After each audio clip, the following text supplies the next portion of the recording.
Hello, and thank you for joining us for this All Israel News Update. My name is Zoriel, and today we're bringing you a critical update on a significant development in the Middle East conflict.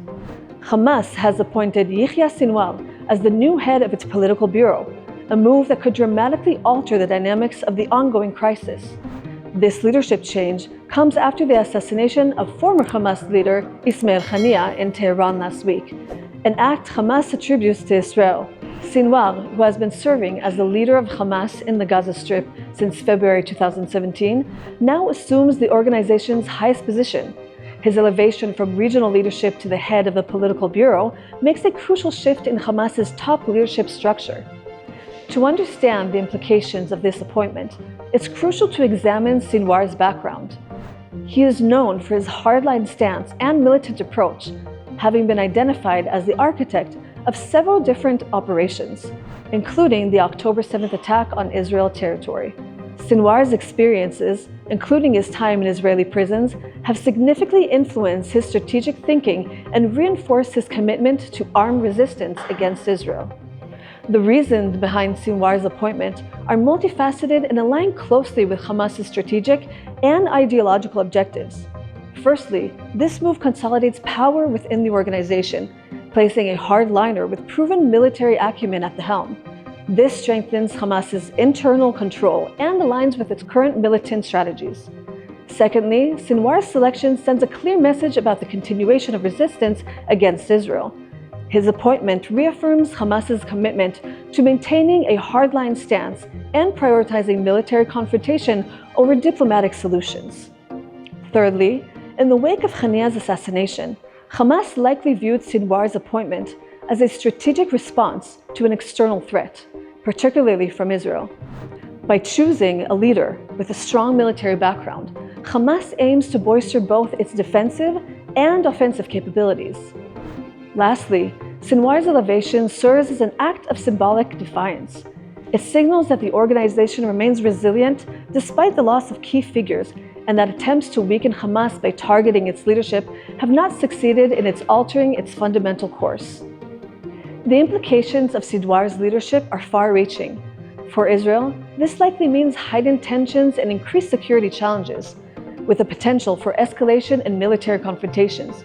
The ongoing hostage negotiations may face additional complications, as Sinwar is expected to prioritize terrorism and military objectives over diplomatic resolutions.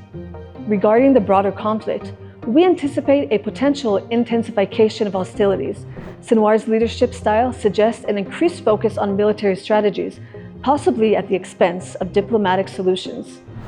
For Hamas itself, this could lead to a consolidation of military-focused strategies, but it may also result in diplomatic isolation due to Sinwar's hardline reputation. On the international stage, this development is likely to prompt significant reactions. The United States may increase its support for Israel in response to Sinwar's appointment. Iran could potentially play a more pronounced role in supporting Hamas.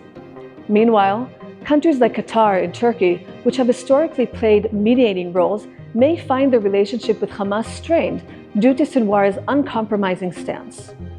It's important to note the stark contrast between Sinwar's leadership style and that of his predecessor Ismail Haniyeh. Where Haniyeh was perceived as more pragmatic and open to negotiations, Sinwar is known for his military stance. This shift could significantly reduce the prospects for a ceasefire, challenge international mediators, complicate hostage release efforts, and potentially increase regional instability. Looking at the long-term effects on Hamas, we may see an exacerbation of internal tensions, particularly between the organization's internal and external factions. The centralization of power under Sinwar could lead to a lack of cohesive strategy within Hamas. This shift may alter the international perception of Hamas, potentially casting it as a more radical and uncompromising entity. How would Israel react?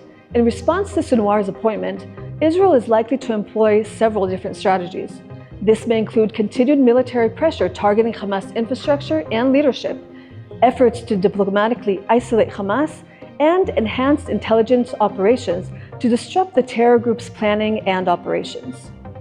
In conclusion, Yahya Sinwar's appointment as Hamas leader marks a critical juncture in the Israeli-Palestinian conflict.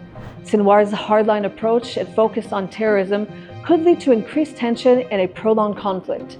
As the situation unfolds, the international community will be closely monitoring how this leadership change affects regional stability and the prospects for peace. We will continue to provide updates on this evolving situation as new information becomes available. Thank you for watching this All Israel Update video.